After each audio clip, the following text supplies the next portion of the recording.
Salam. Bu videoma limonlu suyun xeyirlərini sadalamaqla başlamaq istəyirəm. Hamınızı xoş gördüm.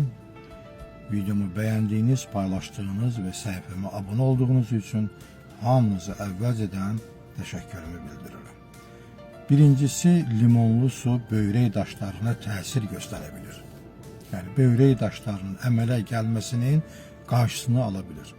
İkincisi, tərkibində olan vitamin C-yə görə meyvələr arasında ən xeyirlisidir. Üçüncüsü, limonlu su antihistamin təsiri göstərə bilir.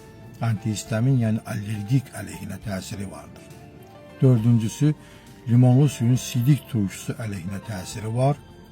Və nəhayət, limonlu su bədəndə dəmirin mənimsənilməsinə köməklik göstərir. Bu mənimsənilməni yaxşılaşdırır. İndi isə limonlu su içərkən buraxılan səhvləri sadalayıram. Birincisi, limonlu suyu yeməyə az qalmış içmək olmaz. Yəni, heç olmasa yeməkdən 1 saat əvvəl limonlu suyu içilməlidir. İkinci buraxılan səhv, limonlu suyu durulaşdırmadan içmək. Limonlu suyu içərkən onu su ilə durulaşdırmaq lazımdır.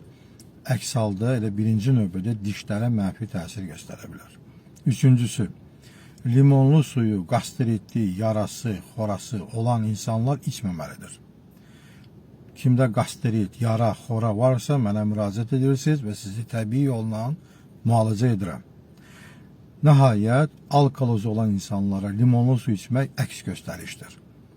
Mənimlə əlaqə saxlamaqdan ötürü səhifəmdə telefon nömrəsi var. Hamınıza can sağlığı arzulayıram. Özünüzdən müğayət olun.